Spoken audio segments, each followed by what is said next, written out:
નમસ્કાર, ગુજરાત ન્યૂઝની વિશેષ રજૂઆત દ્વારે આવ્યા જગન્નાથ. આપ સૌની સાથે હું છું પાર્થ મોદી. સમગ્ર અમદાવાદની અંદર જ્યારે 146મી રથયાત્રાનું આયોજન અને 146મી રથયાત્રા નીકળી હોય, ભગવાન જગન્નાથજી નગરચર્યાએ નીકળ્યા હોય, ત્યારે સમગ્ર અમદાવાદ એક રંગે રંગાયું છે. જય જગન્નાથના નારા સમગ્ર અમદાવાદની અંદર ગુંજી રહ્યા છે. સમગ્ર અમદાવાદ એ હિલોળે ચડ્યું છે, કારણ કે રાજાધિરાજ જ્યારે નગરજનોને મળવા આવે ત્યારે એક અનેરો ઉત્સાહ લોકોમાં જોવા મળતો હોય છે. તો હાલ જે પ્રકારની માહિતી છે એ પ્રકારે ક્યાંક કાલુપુરથી આગળ રથ નીકળી ચૂક્યા છે, પરંતુ લોકોમાં એ ઉત્સાહ છે. ગજરાજ શાહપુર આગળ પહોંચ્યા હોય, શાહપુર દરવાજા ખાતે પહોંચ્યા તેવી પણ માહિતી હાલ મળી રહી છે. પરંતુ સતત આ વખતે નવીનમાં એ વસ્તુ છે, 72 વર્ષ બાદ નવા રથમાં ભગવાન નગરચર્યાએ નીકળ્યા છે. અખાડા હોય, ભજન મંડળીઓ હોય કે પછી કરતબ કરતા લોકો હોય, તમામ લોકોમાં એ જ ઉત્સાહ, એ જ જોમ જોવા મળી રહ્યો છે. સૌથી મોટી જગન્નાથપુરીની અંદર ભગવાન જગન્નાથજીની રથયાત્રા નીકળે છે અને એના પછી બીજા નંબરની અમદાવાદની જગન્નાથ ભગવાનની રથયાત્રા. જગન્નાથ ભગવાન, ભાઈ બલભદ્ર અને બહેન સુભદ્રા, આ ત્રણેય રથ જ્યારે એક સાથે નીકળે છે એટલે એક ભાઈ અને બહેનનું જે પ્રેમનું પ્રતીક છે એનું પણ આ સ્વરૂપ જોવા મળે છે. ભગવાન જગન્નાથની ઘણી બધી કથાઓ છે, ઘણી બધી વાત છે, કારણ કે ભગવાન જગન્નાથ એ કૃષ્ણ ભગવાન છે. કૃષ્ણ ભગવાન હંમેશા કૃષ્ણ ભગવાનની બાળ લીલાઓની વાત કરો કે પછી યુવાવસ્થાની લીલાની વાત કરો કે કૃષ્ણ ભગવાનનો ગોપીઓ સાથેની રાસની વાત કરો, આ તમામ લીલાઓ અદ્ભુત છે. જગન્નાથ ભગવાનમાં એક વસ્તુ હંમેશા આપણે જોયું હોય તો એમની આંખો ઉપર પાપણ નથી. કેમ નથી? કારણ કે ભગવાન ક્યારે સૂતા નથી. કારણ કે જગન્નાથ ભગવાનમાં એવું કહેવામાં આવે છે કે એ તમામ નગરના લોકોનું ધ્યાન રાખવા માટે એ ધ્યાન રાખે છે કે મારો ભક્ત આવશે ને હું સૂઈ જઈશ તો એને દર્શન નહીં મળે કે એ દર્શન નહીં પામી શકે. એટલે ભગવાન ક્યારે સૂતા નથી. એમની આંખો ઉપર ક્યારે પાપણ જોવા નહીં મળે. એમની એ મોટી મોટી સુંદર આંખોથી ભગવાન આપણને જોતા હોય છે. જો રથયાત્રાની વાત કરીએ તો લોકોમાં ઉત્સાહ છે. પોલીસ બંદોબસ્ત પણ જોવા મળી રહ્યો છે. અલગ અલગ જગ્યાએ આ વખતે સુસજ્જ પોલીસ, 25,000થી વધુ પોલીસ તૈનાત છે. સાથે સાથે જે આર્મીના જવાનો હોય કે RAFના જવાનો હોય, તમામ તૈનાત છે. આ વખતે 3D કેમેરા વડે પણ મોનિટરિંગ થઈ રહ્યું છે. તમામ વ્યવસ્થાઓ છે. લોકોમાં ઉત્સાહ છે. સરસપુર મામેરવું ભરાયું. ભગવાન એક દિવસ પહેલાં જ્યારે મામાના ઘરે જાય છે અને ત્યાં એમને જે રીતે ખાવાનું પીરસવામાં આવે, જે પ્રેમ લડાવવામાં આવે ને તેનાથી તેમને આંખો આવે છે અને આંખોએ પાટા બાંધવામાં આવે છે અને પછી આજ રોજ અષાઢી બીજના દિવસે એ પાટા ખુલે છે અને ભગવાન નગરચર્યાએ નીકળે છે.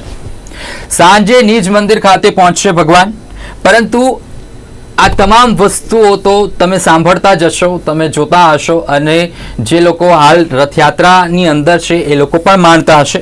પરંતુ આપણે કાર્યક્રમમાં એક નવો રંગરૂપ આપ્યો છે અને કાર્યક્રમમાં આપણી સાથે એક સિંગર આપણી સાથે જોડાયા છે, ડૉક્ટર મિતાલી નાગ, જેઓ આપણી સાથે જોડાયા છે. તેઓ PhD ક્લાસિકલ વોકલની અંદર તેમણે PhD કર્યું છે. સાથે ગુજરાતી મૂવીની અંદર પ્લેબેક સિંગિંગ કરે છે. મિતાલીબેન, આપનું સ્વાગત છે કાર્યક્રમમાં.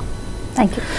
मिताली बहन, જે રીતે आज की बात करें तो आज जगन्नाथ जी रथ यात्रा है. रथ यात्रा में सबका दिल ऐसे है कि भगवान में है. सब पूरी अहमदाबाद में बात करें तो ऐसा लग रहा है कि कृष्ण कृष्ण हो रहा है सब जगह पे. जैसे कि वृंदावन मथुरा में जैसा माहौल होता है, आज पूरा माहौल वैसा अहमदाबाद में बिल्कुल, बिल्कुल. पूरा भक्तिमय माहौल है. अगर बात करें तो आज कहाँ से आप शुरुआत करोगे? वैसे तो कहा जाता है कि श्री कृष्ण की भक्ति इतनी परिपूर्ण है और सभी लोग उसमें हमेशा ही लीन रहते हैं, पर आज का दिन बहुत ही खास है और जगन्नाथ जी की यात्रा जो ये निकली है उसका भी मैं यहाँ पे कुछ श्री कृष्ण के ही कुछ पद, कुछ ऐसे ही प्रचलित भजनों को लेकर अभी सभी के समक्ष आई हूँ, जिससे आज की शाम को हम और यादगार बना सकें. शुरुआत में सबसे पहले कहना चाहूँगी कि मीराबाई एक ऐसी भक्ति थी, उनकी ऐसी भक्ति में इतनी शक्ति थी. कहती थी वो कि मेरे तो जो श्री कृष्ण भगवान है, मेरे जो गिरधर गोपाल हैं, उनके अलावा कोई ऐसा पृथ्वी में ही नहीं जो उनका उनके दुखों का अंत कर सकें या जो उनको पार ले जा सके। तो ऐसी भक्ति में एक रचना है, तो उस रचना को मैं मीराबाई की रचना से आज की इस शाम की शुरुआत करूंगी। बहुत ही खूबसूरत सी ये रचना है, आशा करती हूँ आप सब पसंद करेंगे।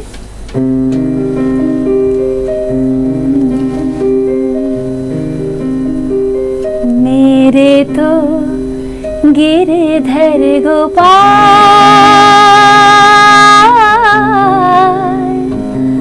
दूसरो ना कोई, दूसरो ना कोई। मेरे तो गिरधर गोपाल दूसरो ना कोई, दूसरो ना कोई। जाके सिर मोर मुकुट है, जाके सिर मोर मुकुट है, मेरो पति सोहे दूसरो ना कोई। मेरे तो गिरधर गोपाल दूसरो ना कोई, दूसरो ना कोई।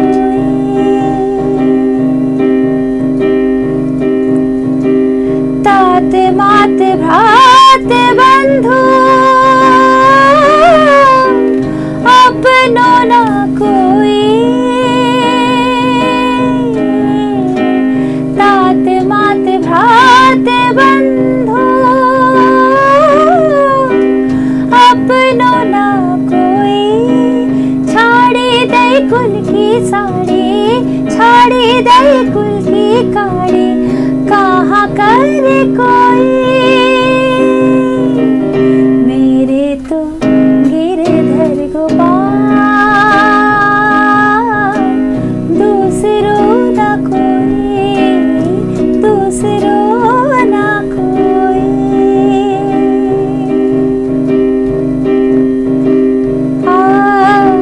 भक्ति देखी राजे हुए,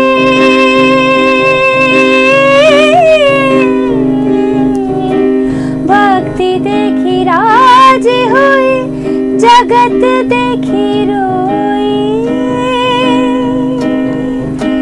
मेरा दास लाल गिरधर, मेरा दास लाल गिरधर, तारो अब मोही। मेरे तो गिरधर गोपाल दूसरो ना कोई, दूसरो ना कोई। जाके सिर मोर मुकुट है, जाके सिर मोर मुकुट है, मेरो पति सोहे दूसरो ना कोई, दूसरो ना कोई, दूसरो ना कोई। बिल्कुल, बहुत ही सुंदर। मिताली जी, जैसे कि आपने बताया कि मीराबाई जो है और जो कृष्ण के प्रेम में जो मग्न हो चुकी थी, पूरा राजपाट था उनके पास, पर उन्होंने छोड़ दिया था। वैसे ही बात करें तो सुदामा जी कृष्ण भगवान के मित्र, जिनके पास दरिद्रता थी, परंतु भगवान का मित्र है, भगवान ने अपनी ही जैसे द्वारिका उनको बना के दे दी। मतलब ऐसी बहुत सारी कहानियाँ हैं। बात करें तो कृष्ण जी की बाल लीलाओं की अगर जो बात करें तो बाल लीलाओं में बोलते थे कि बड़ा नटखट है हमारा कृष्ण कन्हैया, इसको कैसे संभाले, क्योंकि गोपियाँ तंग हो जाती थी, मैयाँ तंग हो जाती थी, यशोदा मैया तंग हो जाती थी अगर हो जाए बड़ा नटखट है कृष्ण कन्हैया। बिल्कुल बिल्कुल। श्री कृष्ण भगवान के बहुत सारे रूपों में जो उनका बाल्यकाल जो रूप था बहुत ही सुंदर था, और हम छवि देख सकते हैं हमारे भारत के कई ऐसे छोटे बच्चों में हम श्री कृष्ण भगवान की छाया देखते हैं। और हर मैया जो नटखट जो इस तरह से बाल में होते हैं, बाल्यकाल में होते हैं, तो हर मैया अपने बच्चे में श्री कृष्ण भगवान का रूप देखती हैं। तो बहुत ही सुंदर सी ये रचना है, और हमारे फिल्म संगीत में कई ऐसी भजनों को सम्मिलित किया गया है, उसी में से ये बहुत ही खूबसूरत सी भजन आप सभी के लिए।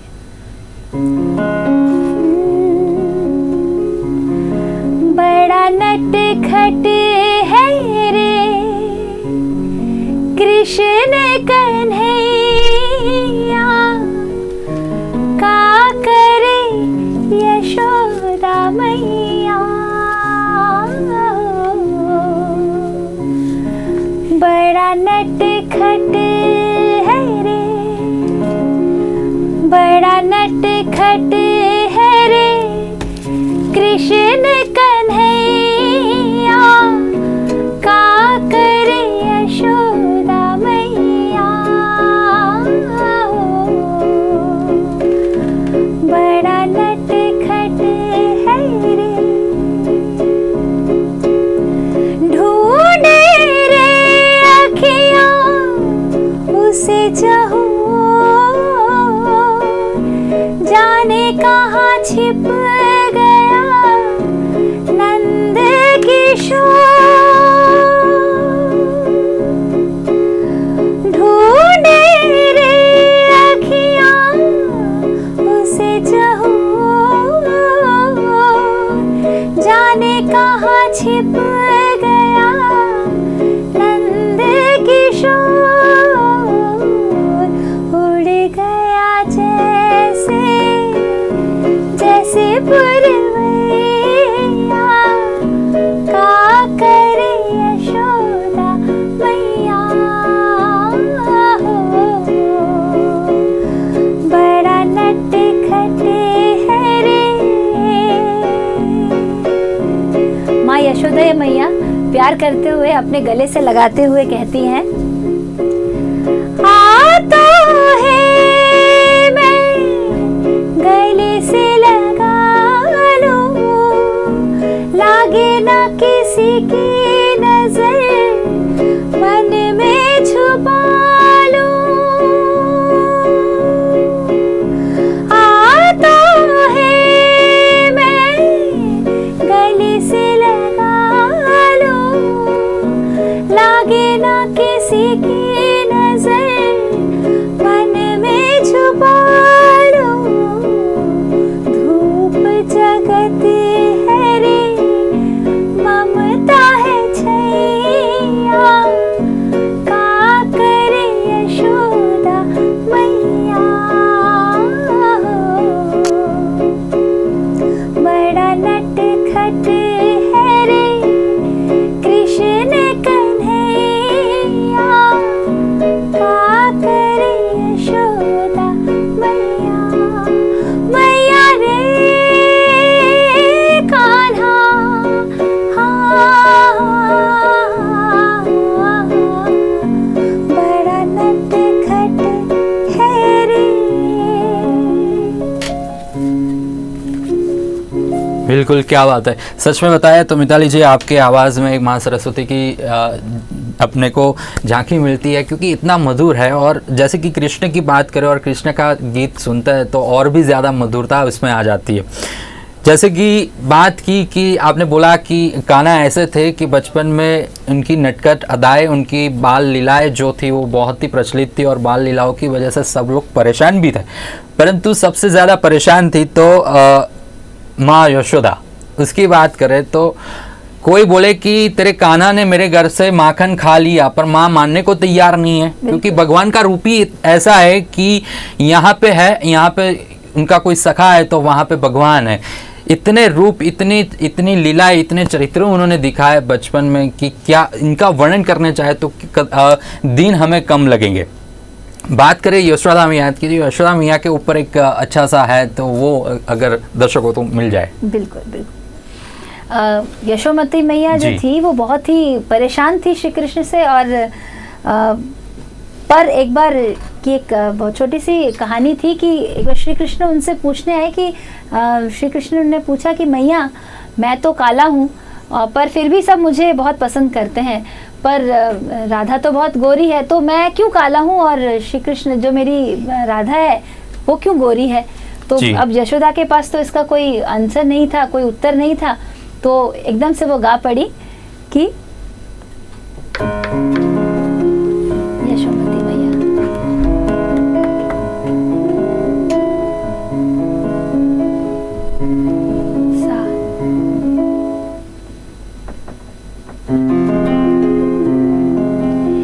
यशोमती मैया से बोले नंदलाला, राधा क्यों गोरी मैं क्यों काला। यशोमती मैया से बोले नंदलाला, राधा क्यों गोरी मैं क्यों काला। बोली मुस्काती मैया ललन को बताया, बोली मुस्काती मैया ललन को बताया। कारे अंधियारिया में रात में तू आया, लाडला कन्हैया मेरा हो, लाडला कन्हैया मेरा काले कमली वाला इसीलिए काला।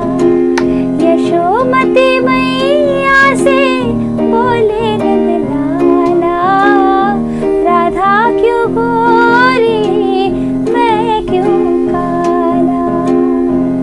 अब राधा जो सुन रही थी इसी बातों को कहने लगी,